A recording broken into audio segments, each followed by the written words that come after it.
नमस्कार, मैं हूं कैलाश लालवानी और आज हम फिर उपस्थित हैं विजय लहौरानी की ठगी का कारनामा 2 को लेकर। और इसमें हम आपको बताएंगे कि माननीय न्यायालय में पुनरीक्षण याचिका के दौरान अधिवक्ता ने क्या क्या बिंदु रखे, जिससे सहमत होकर माननीय न्यायालय ने पुनरीक्षण याचिका मंजूर की और पुलिस के द्वारा लगाई गई खारिजी को अस्वीकार कर दिया। क्या क्या बिंदु थे आपको बताएंगे। प्रमुख बिंदु उसमें दोनों भाइयों के बीच का था, जिसमें विनोद लहौरानी ने अपने बड़े भाई विजय लहौरानी से 20 साल से अलग रहने का बयान दर्ज कराया था। बाद में उसने पुलिस अधीक्षक को शिकायत दी कि इसकी जांच की जाए और मामले में खारिजी लगाई जाए, और पुलिस ने सिर्फ शिकायत को आधार मानकर खारिजी लगा दी थी गंभीर मामले में, जिससे माननीय उच्च न्यायालय ने 2 करोड़ रुपए जमा करने को कहा था। एक तरफ पुलिस एक्ट का उल्लंघन हुआ, दूसरी तरफ माननीय न्यायालय के आदेश को भी दरकिनार किया गया। इसके अलावा और जो बिंदु थे हम उस पर चर्चा करेंगे। जमीन सौदे के लिए इतनी बड़ी राशि कोई व्यक्ति बिना किसी लिखा पढ़ी के किसी को कैसे देगा, यह सामान्य व्यवहार में संभव नहीं है। पुलिस ने अपने खारिजी के दस्तावेजों के बिंदु क्रमांक 2 में यह लिखा। इसके विपरीत पुलिस के द्वारा खारिजी प्रतिवेदन के बिंदु क्रमांक 1 में स्वयं यह लेख किया गया कि उभय पक्षों के मध्य बड़ी मात्रा में रुपए का लेन देन आपसी विश्वास पर होता है। एक तरफ पुलिस कह रही है कि इतनी बड़ी राशि जो है वो कैसे दे सकता है, और उसी में ही एक बिंदु 1 में पुलिस का कहना है कि उभय पक्षों के मध्य बड़ी मात्रा में रुपए का लेन देन आपसी विश्वास पर होता है। पुलिस द्वारा 2 विरोधाभासी तथ्यों का लेख खुद किया गया। प्रतिवेदन अत्यधिक जल्दबाजी में किया गया, बिना किसी सम्यक जांच के प्रस्तुत किया गया, जिसे पुनः विचारण करना जरूरी है। इसके साथ ही खारिजी के बिंदु क्रमांक 3 पर नजर डालें तो जमीन को गिरवी रखकर शिकायतकर्तागण की फर्म के लिए जो बैंक की लिमिट बढ़ाने का पक्ष विजय लहौरानी के द्वारा रखा गया है। फरियादी पुष्पा जैन द्वारा आरोपी को 1 करोड़ 54 लाख रुपए का चेक दिया गया था। इस पूरे मामले का इस मामले से क्या लेना देना है, यह पूरा अलग मामला था, वह अलग मामला था, और इस मामले को इस मामले से न जोड़ा जाए, क्योंकि कहीं भी दोनों के तार आपस में नहीं जुड़े हैं।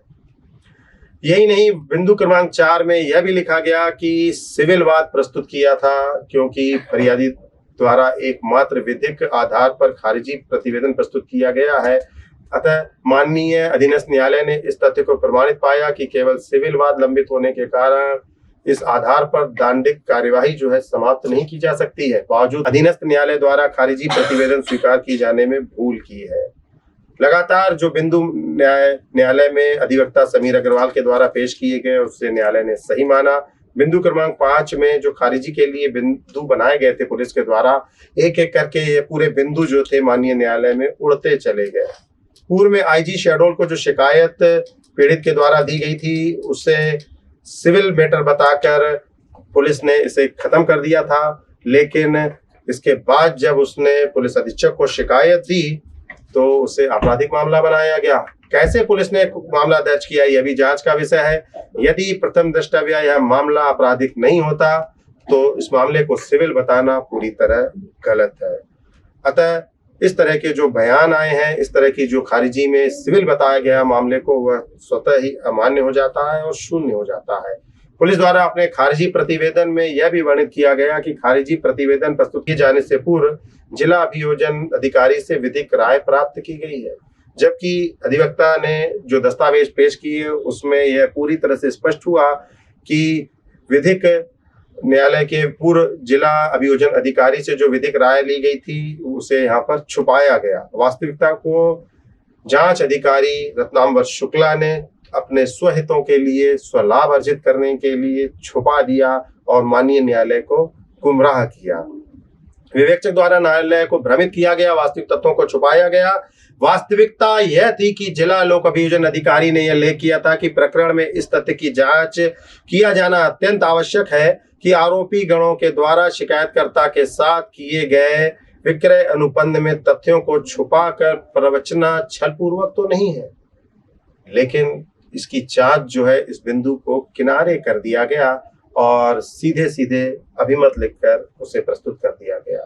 अनुबंध में तथ्यों को छुपाकर प्रवंचना पूर्वक छल किया गया है तो प्रकरण में अग्रिम कार्यवाही किया जाना उचित है, यह लिखा था विधिक सहायता अधिकारी ने। जिला अभियोजन अधिकारी द्वारा 11 अक्टूबर 20 को थाना प्रभारी को प्रकरण की सूक्ष्म जांच कराने के संदर्भ में अपना अभिमत दिया था, परंतु थाना प्रभारी द्वारा आनन फानन में अतिरिक्त जांच किए बिना 15 सितंबर 2020 को अपना प्रतिवेदन एसपी को प्रस्तुत किया गया, जबकि थाना प्रभारी विवेचक को जिला अभियोजन अधिकारी के अनुसार अभी भी विवेचना करनी बाकी थी। पुनरीक्षणकर्ता जो थे, इसमें याचिकाकर्ता थे आशीष जैन और रोमिल जैन के द्वारा प्रस्तुत वाद अभियुक्त के दुराशय के संबंध में कहीं भी कोई वाचन नहीं किया गया था। अधिवक्ता के द्वारा जो अन्य तथ्य रखे गए उसमें यह लिखा गया कि माननीय अधीनस्थ न्यायालय ने इस तथ्य को गौर नहीं किया। विजय कुमार लहरानी द्वारा प्रस्तुत अग्रिम जमानत को माननीय तृतीय अपर सत्र न्यायाधीश ने गंभीरता से देखते हुए स्वीकार कर दिया था। माननीय उच्च न्यायालय ने भी इस पूरे मामले में 2 करोड़ की एफडी जमा करने को कहा था।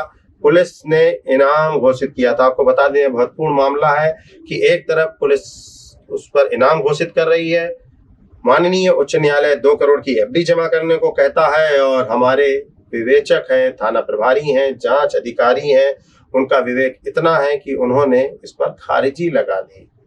शर्म आनी चाहिए उन पुलिस अधिकारियों को जिन्होंने इसमें खारिजी लगाई। अब न्यायालय के द्वारा जो यह आदेश सामने आया है वो उनके लिए एक बड़ा आईना है।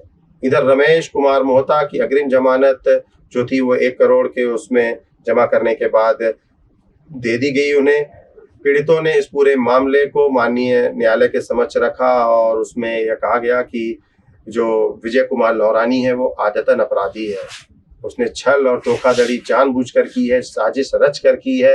यह भी न्यायालय को अवगत कराया गया कि न्यायालय के क्षेत्राधिकार अंतर्गत अपराध क्रमांक 666/14 धारा 294 और 34 के अलावा अपराध क्रमांक 185/18 आईपीसी की धारा 294, 506 भी, 427, 148, 149 के साथ ही अपराध क्रमांक 20/2020 धारा 420 के मामले विचाराधीन है। ऐसे गंभीर मामले हैं उसके ऊपर पूर्व से ही हैं। कायदे से तो इसमें पुलिस को उसके ऊपर जमानत न देकर उसके आवेदन को खारिजी ने लगाकर उसके जमीन को, उसके मकान को कुर्क करना चाहिए था। पुलिस ने ये किया भी, लेकिन इसके बीच जब उसका सोने का सिक्का चला तो सब धरा का धरा रह गया। आपराधिक प्रकरण में लगातार फरार था और उसकी चल अचल संपत्ति कुर्क कराने सहित फरारी की उद्घोषणा विषयक शिकायत पत्र थाना प्रभारी शहडोल के द्वारा पुलिस अधीक्षक को दिया भी गया था। पुलिस महानिदेशक को भी 4 दिसंबर 2020 को चल अचल संपत्ति कुर्क करने का प्रतिवेदन दिया गया और उसके बाद कार्यवाही एवं विवेचना के विकास स्तर को जानने के लिए पीड़ित ने जब सूचना के अधिकार से जानकारी मांगी तो उसके पैरों तले जमीन खसक गई।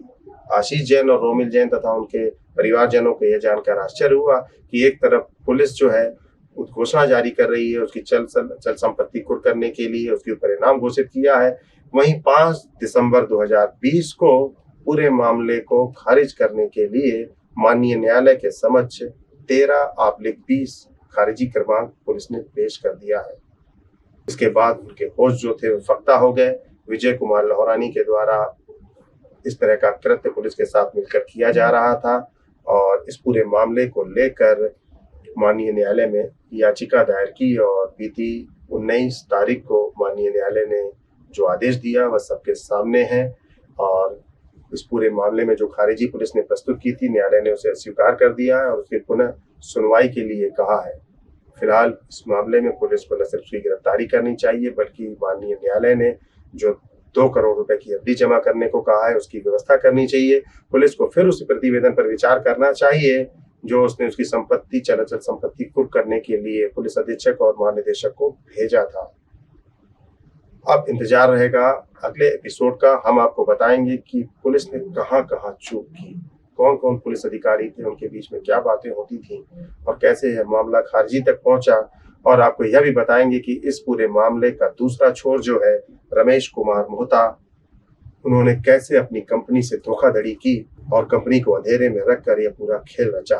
हम यह भी बताएंगे कि विजय कुमार लहरानी के छोटे भाई विनोद कैसे इस मामले में बराबर के सहारोपी हैं। उन्होंने भी ठगी की, न सिर्फ पुलिस को धोखे में रखा बल्कि सब तथ्यों को जानते हुए अपने आप को किनारे किया, पुलिस को गुमराह किया, जांच को प्रभावित किया और माननीय न्यायालय के आदेश को भी दरकिनार करने में बराबर रूप से अपने भाई का सहयोग दिया। इंतजार करिए अगले एपिसोड का। परत दर परत इस मामले का पूरा खुलासा करेंगे और इन तीनों मामलों के अलावा उन लोगों के भी नाम बताएंगे कि कहां पर क्या कॉलोनी बनी है शहडोल में और क्या क्या मामले इनके ऊपर विचाराधीन है। तो देखते रहिए शहडोल के सबसे बड़े ठग की कहानी लगातार हाले हलचल पर। और यदि आपने इसे अभी तक सब्सक्राइब नहीं किया है तो YouTube पर जाकर इस चैनल को सब्सक्राइब करिए और अपनी राय हमें नीचे दिए हुए नंबर 9406757525 पर व्हाट्सएप करें। हमें आपके सुझावों का इंतजार रहेगा, आपकी प्रतिक्रियाओं का इंतजार रहेगा। और यदि आपके आसपास भी इस तरह का कोई ठग है तो उसकी जानकारी भी हमें दीजिए, हम उसको सबके सामने लाएंगे। आपको विश्वास दिलाते हैं। लाइक कमेंट करिए हमारे इस एपिसोड को और अधिक से अधिक YouTube पर और सोशल मीडिया के प्लेटफॉर्म पर से शेयर करिए। धन्यवाद।